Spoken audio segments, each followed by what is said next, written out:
नमस्कार, आर्य न्यूज देख रहे हैं आप। मैं हूं आपके साथ पल्लवी सिंह। रेवाड़ी से खबरों की ओर बढ़ते हुए बता दें कि जिले के गांव खुजूरी में अधिवक्ता मुकेश कुमार के साथ मारपीट की गई और इस मारपीट किए जाने के विरोध में अब जिला बार एसोसिएशन के द्वारा वर्क सस्पेंड रखा गया, यानी उन्होंने कार्य का बहिष्कार कर दिया है। अधिवक्ताओं के जिला बार प्रधान सौरभ राव की अगुवाई में ये प्रदर्शन किया गया है। तमाम जो अधिवक्ता इकट्ठा हुए और उन्होंने आक्रोश जताया है। इस दौरान धारूहेड़ा थाना क्षेत्र में तत्कालीन एसएचओ के विरुद्ध जो है ये कार्रवाई की जा रही है और साथ ही साथ आपको ये बताते चलें कि आपराधिक मामला दर्ज करने की मांग की जा रही है। लगातार इसी बात को लेकर ये विरोध प्रदर्शन जारी है। हालांकि पुलिस अधीक्षक दीपक सहारन के द्वारा धारूहेड़ा थाना प्रभारी प्रहलाद सिंह को लाइन हाजिर किया जा चुका है, लेकिन बावजूद इसके जो तमाम अधिवक्ता हैं वो गुस्साए हुए हैं और कानूनी कार्रवाई की मांग पर अड़े हुए हैं।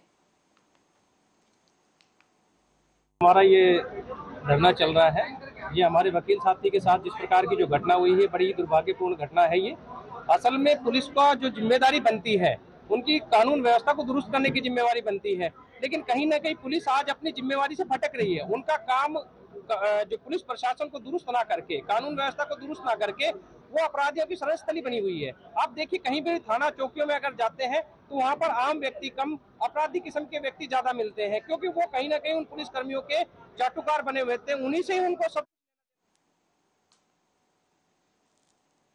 और फिरोजाबाद में मुहर्रम को लेकर नजर रखते हुए मुजाहिदीन अमन कमेटी के द्वारा एक प्रेस वार्ता आयोजित की गई। जिला कार्यालय में ये कार्यक्रम रखा गया, जहां पर कमेटी के अधिकारियों ने जानकारी देते हुए बताया है कि मुहर्रम की 8 तारीख यानी कि 27 को दिन इतवार है और ऐसे में कमेटी की तरफ से मोहल्ला शीतल का जिला कार्यालय के पास हजरत इमाम हसन हुसैन अली मकाम की याद में कमेटी की तरफ से मजलिस प्रोग्राम रखा जाएगा।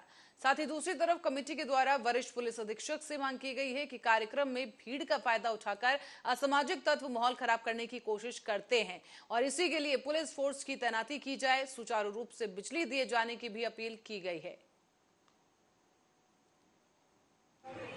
आज ये पत्रकार वार्ता रखने का मकसद ये है कि मुजाहिद अमन कमेटी के जो कार्यक्रम होते हैं वो आपके ज़रिए पूरी जनता तक पहुंचाए जाएं।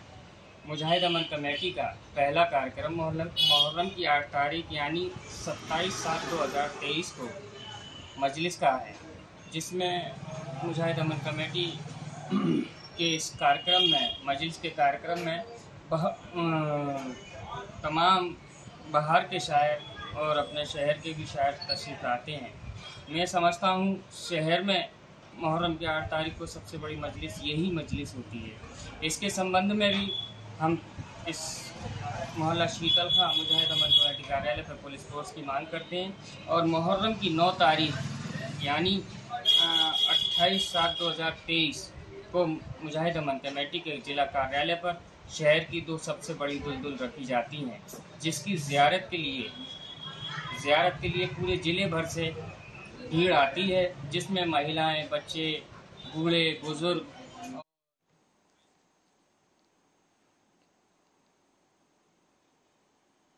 हापुड़ में थाना पिलखुआ पुलिस की चेकिंग के दौरान बदमाश से मुठभेड़ हो गई और एक बदमाश घायल अवस्था में गिरफ्तार कर लिया गया है। बदमाश के कब्जे से अवैध असला और एक बाइक बरामद कर ली गई है और शुरुआती पूछताछ में गिरफ्तार हुए बदमाश ने अपना नाम मारूख बताया है, जो कि गढ़ मुक्तेश्वर जनपद का रहने वाला बताया जा रहा है। गिरफ्तार बदमाश शातिर किस्म का अपराधी है, जिसके खिलाफ गौकशी और पशु क्रूरता से संबंधित कई अभियोग पंजीकृत हैं। आज दिनांक 20-21 जुलाई की रात्रि में डूरी पेट्रोल पंप पर चेकिंग के दौरान पिलखुआ पुलिस की एक बदमाश से मुठभेड़ हुई है। बदमाश का नाम मारूफ पुत्र शरीफ, जो कि दौताई का रहने वाला है। उसके पास से चोरी की एक पैशन प्रो, एक 315 बोर तमंचा तथा एक खोखा व एक जिंदा कारतूस 315 बोर बरामद हुआ है। अभियुक्त को चिकित्सा हेतु भिजवा दिया गया है तथा रायबरेली मणिपुर में 3 महीने से लगातार जारी हिंसा को लेकर भारतीय कम्युनिस्ट पार्टी, मार्क्सवादी लेनिनवादी पार्टी के जो कार्यकर्ता हैं वो एक साथ आए हैं और राष्ट्रपति को संबोधित एक ज्ञापन जिलाधिकारी को सौंपा गया। पार्टी के पदाधिकारियों ने कहा है कि मणिपुर हिंसा में हजारों घर जला दिए गए, लाखों लोग राहत शिविरों में बने हुए हैं बिना बुनियादी सुविधाओं के, जो कि बहुत कठिन है। कठिन परिस्थितियां मणिपुर के लिए इस वक्त हैं और हिंसा में अब तक हजारों लोगों की जानें जा चुकी हैं। लेकिन वर्तमान की जो सरकार है, जो केंद्र सरकार है, पूरी तरीके से चुप्पी साधे हुए है। राहत शिविरों में बेहतर व्यवस्था और महिलाओं से हैवानियत वाले वीडियो के संबंधित मामले को लेकर ठोस कार्रवाई की मांग की गई है।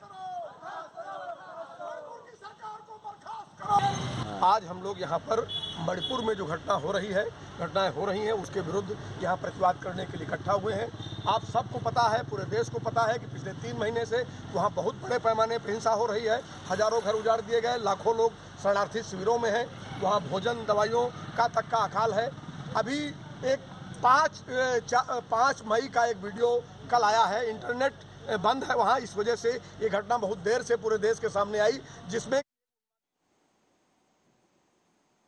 तो वहीं बार बार शिक्षकों की कमी और जर्जर प्राथमिक शाला भवन की मांग पूरी नहीं होने पर जिला मुख्यालय से करीब 100 किलोमीटर दूर अमरवाड़ा विकास खंड के बच्चे और उनके तमाम जो पालक हैं वो गांव से पैदल निकलकर 100 किलोमीटर का सफर पूरा करते हुए आज जिला मुख्यालय पहुंचे हैं। उन्होंने बताया है कि कहुआ विकास खंड अमरवाड़ा में वर्तमान में करीब 132 छात्र छात्राएं हैं। भवन केवलू जो है उस कच्ची दीवार और केवलू का बना हुआ है, जिसकी वजह से छात्रों को काफी परेशानी है। बताया जा रहा है कि जो भवन है 50 साल से भी ज्यादा समय का है, यानी कि 50 साल से ज्यादा पुराना बताया जा रहा है ये जो पूरा भवन है, और आज ये जर्जर हालत में है। जगह जगह से पानी भरा हुआ है, पानी टपकता है, छत भी टपकती है और पूरे भवन में दरारें पड़ चुकी हैं। इससे बच्चों को हर तरफ से खतरा ही खतरा नजर आता है। हमें इसकी सूचना ना ही बीआरसी से मिली और ना वहाँ के संबंधित टीचर से। अगर हमें पूर्व से ही आभास होता है या जानकारी मिल जाती तो उनको आने की यहाँ ये इतनी नौबत नहीं पड़ती। बीआरसी को नोटिस जारी करेंगे आप? बिल्कुल करेंगे सर, उसको निश्चित रूप से बीआरसी को और वहाँ के संस्था प्रमुख को, जो वर्तमान में उस संस्था में एक ही टीचर है, उसको मेरी बात बीआरसी से हो गई और मिडिल स्कूल में एक भी टीचर नहीं है वहाँ।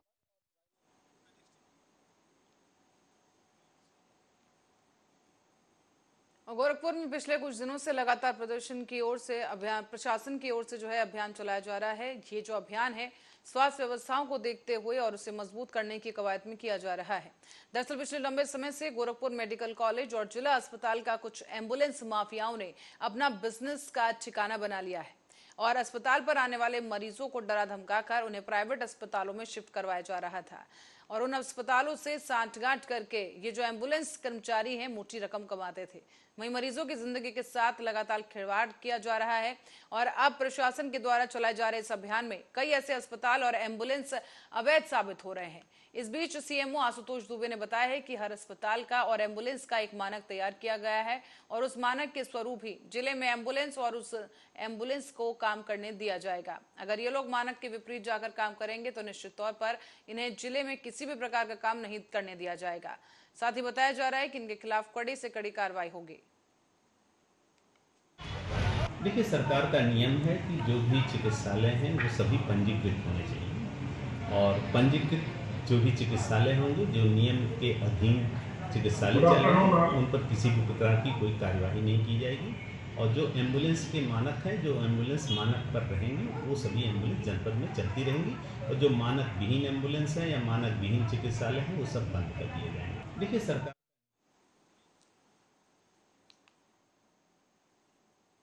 हापुड़ की रुख करेंगे, जहां पर थाना गढ़मुक्तेश्वर पुलिस ने चेकिंग के दौरान 15,000 रुपए के एक इनामी अभियुक्त समेत 4 अभियुक्तों को गिरफ्तार किया है।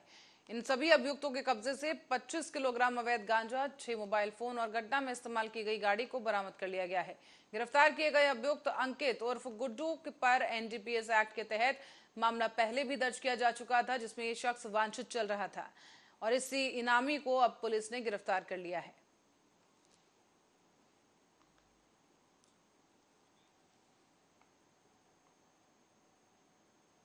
बुलंदशहर में मणिपुर हिंसा के खिलाफ कांग्रेस का प्रदर्शन जारी है, जहां कांग्रेस यूथ की तरफ से यह प्रदर्शन किया गया। दरअसल आपको बता दें कि बुलंदशहर में मणिपुर हिंसा के खिलाफ कांग्रेस यूथ का ये प्रदर्शन है। इसी के चलते भीड़ के द्वारा जो 2 महिलाओं को निर्वस्त्र करके परेड कराई गई थी, उसके विरोध में ये प्रदर्शन देखने को मिला है। साथ ही प्रदर्शनकारियों ने राष्ट्रपति से मणिपुर सरकार को बर्खास्त करने की मांग कर दी है। राष्ट्रपति के नाम पर एक ज्ञापन बुलंदशहर कलेक्ट्रेट पहुंचकर सौंपा गया है और कांग्रेस के जो तमाम यूथ के जो कार्यकर्ता हैं, सीधे तौर पर नारेबाजी करते हुए ये ज्ञापन सौंपने पहुंचे। देखिए, पूरे दुनिया ने देखा है मणिपुर में क्या हुआ है। 2 महिला नहीं 3 महिलाओं के साथ हुआ है। 2 तो वीडियो में दिख रही हैं और किस तरह से अगर आपने वो वीडियो देखी है तो मैं समझता हूँ कि आपने अपनी आंखें बंद कर ली होंगी। इतनी शर्मसार करने वाली वीडियो है और पुलिस की मौजूदगी में ये हुआ है। पुलिस की संरक्षण में से उसको छुड़ा के मतलब किस तरह से पुलिस के संरक्षण के उनको लिया गया होगा, तो आप समझ सकते हैं कि सबको मालूम था, पुलिस भी वहाँ मौजूद थी। पुलिस के संरक्षण में ये काम हुआ है। 77-78 दिन बीत गए, कोई उस पर कार्रवाई नहीं हुई। FIR हुई, उसके बाद भी कोई कार्रवाई नहीं हुई। देखिए, पूरे दुनिया ने देखा है मणिपुर में क्या हुआ है। 2 महिला नहीं। और खबर मध्य प्रदेश के खंडवा से सामने आई है, जहां पर कांग्रेस नेता ने विरोध किया है और विरोध का अनोखा तरीका उन्होंने अपनाया। दरअसल कांग्रेस नेता नगर निगम का विरोध करने के लिए निगम परिसर में बैंड बाजा लेकर पहुंच गए और बैंड बाजा बजाकर अपना विरोध उन्होंने दर्ज कराया है। दरअसल बताया जा रहा है कि खंडवा नगर निगम में नेता प्रतिपक्ष दीपक राठौर को आवारा कुत्ते ने काट लिया। गुस्से में आकर नेता प्रतिपक्ष ने विरोध किया और विरोध के लिए यह अनोखा तरीका अपनाया गया है। शहर में कुत्तों का आतंक मचा हुआ है। कुत्तों ने जीना दुश्वार कर दिया है। नगर निगम को 365 दिन हो गए। इन 365 दिन में नगर निगम में एक भी ऐसा कार्य नहीं किया जो जनता के हित में। जनता हमारे पैसों से चलती है। नगर निगम में एक ऐसी संस्था है जिसमें आम आदमी का पैसा और आम आदमी पे ही खर्च होता है। लेकिन आप बताइए, नसबंदी केंद्र कुत्तों का करोड़ों रुपए का बना, वहाँ नसबंदी क्यों बंद हुई? शहर में 4.5 लाख रुपए कुत्ते पकड़ने के नाम पे लिए, लेकिन कुत्तों की संख्या कम हुई क्या? तो मैं ये कहना चाहता हूँ कि खंडवा की जनता क्या कुत्तों से रेबीज फैलाने के लिए बनी हुई है? कल रात को मैं 11:20 पे आ रहा था आनंद नगर से, तो मुझे कुत्ते ने काटा। इसका जवाबदार कौन है? जब जनप्रतिनिधि, जब पार्षद लोग ही जब नगर निगम में सुरक्षित नहीं है तो आम जनता का क्या होता है? रोज 25 से 30 लोगों को कुत्ते काट रहे हैं, कुत्ते इंसान घायल हो रहे हैं, एक्सीडेंट में हो रहे हैं। उनके डर के मारे लोग मोटरसाइकिल पे ऊपर पैर लग के चल रहे हैं। तो हम ये कहना चाहते हैं, नगर निगम में हमने इसलिए चुना था आप लोगों को। शहर में कुत्तों का आतंक।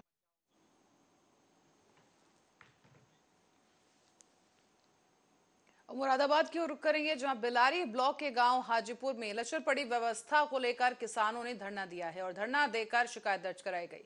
इस पर प्रमुख सचिव ने दौरा किया और मुख्य सचिव ने हाजीपुर जाकर गौशाला का निरीक्षण किया है। गौशालाओं में कमियां बताई गई। साथ ही उन्होंने संचालक श्याम बाबा और स्वास्थ्य विभाग के डॉक्टरों को सख्त निर्देश दिए हैं। दरअसल आर्यन न्यूज की टीम हाजीपुर गौशाला पर जाकर गौशाला संचालक श्याम बाबा और स्वास्थ्य विभाग के डॉक्टर से उन्होंने बातचीत की और मृतक गायों के विषय में डॉक्टर से पूछा गया। उनका कहना है कि भूसा खराब खिलाने की वजह से गायों की मौत हुई है। साथ ही साथ कुछ गायें ऐसी भी हैं जो भूखमरी का शिकार हुई और बताया जा रहा है कि यहां पर जगह की कमी होने की वजह से भी गायों की हालत खस्ता होती जा रही है। मैं जो भूसा आया था, अभी पिछले दिनों काफ़ी बारिश हुई तो कुछ थोड़ा भूसा कोलम पड़ा हुआ था, वो बिक गया था और उसकी गुणवत्ता थोड़ी ख़राब हो गई थी। उस भूसे को पूरी तरह से यहाँ से हटा दिया गया है। अब और सिर्फ साफ़ और अच्छा भूसा जो गोदाम के अंदर रखा है वही खिलाया जा रहा है और हरे चारे की भी अलग से व्यवस्था कराई गई है। अब आने वाले समय में स्थिति में काफ़ी सुधार होगा और गौशाला में अब सफाई का काम बहुत अच्छे तरीके से करा दिया गया है। नान में जितनी भी खराब चारा था वो सबको। जैसे कि लगातार गौशाला के लेकर एक सवाल खड़ा हो रहा था कि लगातार जो किसान धरने पर बैठे, उनको देखते हुए तमाम जो किसान थे वो यहाँ धरने पर बैठे हुए थे। कल प्रमुख सचिव ने भी यहाँ का दौरा किया था। किसानों का तो आरोप ये था कि प्रमुख सचिव गाड़ी में से नहीं उतरे, लेकिन ऐसे ही कुछ अखबारों में और कुछ चैनलों पर उनकी खबर छपी भी है और दिखाई भी गई है। तो उन्होंने खुद कहा है कि यहाँ जगह कम होने के कारण ये यहाँ के पशु जो मरे हैं वो जगह तंग होने की वजह बताई गई है प्रमुख सचिव की तरफ से। इस समय मौजूद हूँ उस गौशाला में जहाँ की ये तस्वीरें मैं दिखा रहा हूँ कि देखिए ये पशु हैं, ये यहाँ की वो तस्वीरें नज़र आ रही हैं जो अभी मृतक पशुओं के वीडियो वायरल हो रहे थे और आर्य न्यूज़ की टीम उस जगह पर समीक्षा खुद करने पहुंची है कि आखिरकार क्या वजह थी। तो देखिए यहाँ पर मैं अभी थोड़ी देर पहले डॉक्टर से भी बातचीत कर रहा था, यहाँ डॉक्टर मौजूद थे और डॉक्टर ने खुद बताया कि यहाँ पर खुद खराब भूसा होने के कारण इन पशुओं में एक बीमारी फैली थी, उसके कारण मौत हुई है। तमाम ऐसी चीज़ें निकल कर आई हैं। स्वास्थ्य विभाग अपनी जान बचाने में लगा है, तो कहीं यहाँ के संचालक हैं तो संचालक से भी बात करेंगे आखिरकार क्या पूरा मामला है और आखिर क्यों ये सवाल खड़े हुए और प्रमुख सचिव के दौरे के बाद क्या क्या व्यवस्थाएं इनमें शुरू रही हैं। तो देखिए पहले तो व्यवस्था की बात की जाए तो ये इस तरीके से हरे चारे की बात करें तो आज ट्रैक्टर यहाँ हरा चारे को काटते हुए नजर आ रहे हैं। तो जो हरा चारा आज कहीं ना कहीं प्रभाव पड़ा है प्रमुख सचिव के आने के बाद और आर्य न्यूज़ की खबर का भी ये असर है कि आखिरकार इस तरीके से पशुओं के लिए जो हरा चारे की व्यवस्था यहाँ की गई है। और आज पशु यहाँ देखिए इनके आगे जो तस्वीरें दिखाना चाहूँगा, ये वो है जो अब भी सूखा भूसा है वो खा रहे हैं। लगातार जिस तरीके की तस्वीरें यहाँ से वायरल हो रही थी उन तस्वीरों पर कई हद तक आज फिर एक बार रोक लगती हुई नजर आई है और यहाँ के जो संचालक हैं उनसे भी बात करेंगे आखिरकार ऐसे सवाल क्यों खड़े हुए और क्या वजह थी और क्या वजह ऐसी रही और समस्या जो सामने थी ऐसी क्यों आई। क्योंकि देखिए लगातार जैसी सवाल खड़े हो रहे थे, यहाँ लगभग 500 पशु बताए जा रहे हैं इस गौशाला के अंदर। देखिए यहाँ की व्यवस्था की बात की जाए तो देखिए लाइट की व्यवस्था जो होनी चाहिए, लेकिन लाइट की व्यवस्था जो बिजली वाली व्यवस्था है वो है, लेकिन यहाँ पंखे की व्यवस्थाएं कहीं भी नज़र नहीं आती। 3 साइड में पंखों के कुंदे लगे हुए नजर आएंगे, लेकिन 3 साइड में जो पशुओं के ऊपर पंखे लगाए जाएं वो कहीं हद तक कहीं भी पंखे लगे हुए नहीं हैं। यहाँ गर्मी इतनी है कि यहाँ से गर्मी खुद हमारा भी बैठना यहाँ बिल्कुल बेबस हो रहा है, क्योंकि देखिए गर्मी टीन में अंदर बहुत ज़्यादा लग रही है। इसके कारण भी एक पशुओं का बीमार होने का कारण ये रह सकता है, क्योंकि देखिए गर्मी का समय है। और ज़्यादा जानकारी के लिए क्योंकि जो हमारे साथ संचालक हैं वो हमारे साथ हैं स्वामी जी, उनसे बात करेंगे कि आखिरकार क्या पूरा मामला है। सर क्या नाम सर?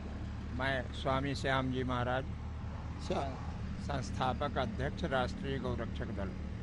सर जिस तरीके से लगातार वीडियो वायरल किए थे, किसानों ने धरना दिए, कल प्रमुख सचिव का दौरा था, उसके बाद आज व्यवस्थाएं एक तरीके से अच्छी दी गई, क्या कहना चाहेंगे? मैं कहता हूँ ये जो है जो सांड आपस में लड़े और उसमें जो गौशाला के गौवंश को क्षति पहुँची है, ये कोई व्यवस्था में दोष थोड़ी है। व्यवस्था तो सही ही चल रही है। कुछ अपने यहाँ के अराजक तत्व भी सक्रिय हो गए और उन्होंने व्यवधान उत्पन्न किया। व्यवधान करने के बजाय अगर सहयोग करते तो शायद व्यवस्था और अच्छी हो जाती। अच्छा, डॉक्टर साहब का आरोप था, जिस तरीके आपने भी डॉक्टर साहब से मेरी बात हुई आपके सामने, डॉक्टर ने कहा कि कुछ व्यवस्थाएं ऐसी रही थी, भूसे का कारण बताया, तो क्या ऐसा था कि भूसा खराब होने के बाद पशुओं को उन्होंने ही खाया था, सब पशुओं ने खाया था भूसा? भूसा सब पशुओं ने खाया। भूसा की गुणवत्ता इस टीन से पानी गिरने से हुई है। भूसा गुणवत्ता खराब आया नहीं है, क्योंकि वो भूसा खरीदा नहीं गया। वो भूसा कृषि विज्ञान केंद्र और सरकारी फार्मों से उसकी रसीद। तो मुरादाबाद से हमारे ब्यूरो हेड की तरफ से ये रिपोर्ट सामने आई है, जहां पर कहा जा रहा है कि गौवंश को जो चारा खिलाया गया है, जहां डॉक्टर एक तरफ कह रहे हैं कि चारा खराब था, वो खिलाने की वजह से मौत हुई है, जबकि यहाँ के जो संचालक हैं उनका ये कहना है कि ये चारा खुद एक सरकारी संस्थान से लाया गया है, चारा खराब नहीं था। लेकिन जिस तरह की परिस्थितियां वहां पर गौशाला में बनी हुई हैं, पानी जिस तरह से रिस रहा है वहां पर, उसकी वजह से चारा भी खराब होता है और गायों की हालत भी वहां पर खस्ता हो चुकी है। अब इसी के साथ ही बढ़ेंगे अगली खबर की ओर। खबर दिल्ली से है, जहां पर दिल्ली के मुख्यमंत्री और आम आदमी पार्टी के राष्ट्रीय संयोजक अरविंद केजरीवाल ने मणिपुर हिंसा और वहां पर महिलाओं के साथ जो बर्बरता हुई उसकी जो वीडियो सामने आई, उस पर प्रधानमंत्री नरेंद्र मोदी को घेरा है। सीएम ने दरअसल यहां पर कहा है कि जिस तरीके से मणिपुर जल रहा है, मणिपुर के अंदर जिस तरह से हालात पिछले कुछ महीनों से बने हुए हैं, और केंद्र सरकार खास करके प्रधानमंत्री नरेंद्र मोदी जी जिस तरीके से चुप्पी साधे बैठे हैं और इस पूरे मामले पर कभी उन्होंने कुछ नहीं बोला, ये बहुत चिंताजनक है। कोई कार्रवाई जो नहीं की गई है काफी चिंताजनक है और इस पर एक कार्रवाई होनी चाहिए। बयान जो है प्रधानमंत्री नरेंद्र मोदी को सामने आकर देना चाहिए। पहली चीज तो मणिपुर के अंदर जिस तरह के हालात पिछले कुछ महीनों से बने हुए हैं और केंद्र सरकार खासकर प्रधानमंत्री जी ने इसके ऊपर कभी कुछ भी नहीं बोला, ये बहुत चिंताजनक है। कोई कार्रवाई नहीं की गई इस बारे में। और कोई दूसरी चीज, जो कल वीडियो पूरा वायरल हुआ जिसमें 2 बहनों को जिस तरह से निर्वस्त्र करके उनको परेड किया गया और उनके साथ सामूहिक तौर पे गलत काम किए गए, उससे पूरा देश की आत्मा झकझोर दी है उन वीडियोस ने। पता चला कि वो वीडियो अभी के नहीं है, 2.5 महीने पहले के हैं और 2.5 महीने के अंदर वहाँ की सरकार ने इस बारे में कुछ भी नहीं किया। ये बेहद शर्मनाक है, ये क्रिमिनल है, ये आपराधिक मामला बनता है। मैं बेहद दुख के साथ मुझे कहना पड़ रहा है कि इसके लिए मणिपुर सरकार और केंद्र सरकार दोनों जिम्मेदार हैं। अक्सर देखने में आया है कि इस तरह के जब भी कभी देश में वाकया होते हैं तो प्रधानमंत्री जी चुप्पी साध लेते हैं। ये एक कमजोर लीडर की निशानी है। एक कमजोर लीडर होता है कि जब समस्या आती है तो वो चुपचाप अपने कमरे में बंद होके बैठ जाता है। एक जो साहसिक और करेजस लीडर होता है, असली लीडर होता है, वो फ्रंट से काम करता है, फ्रंट पे आके काम करता है। जब कोई मुसीबत होती है तो फ्रंट पे दिखाई देता है नेता। ऐसा नहीं होता कि मुसीबत आने पे चुप्पी साध के और अपने कमरे के।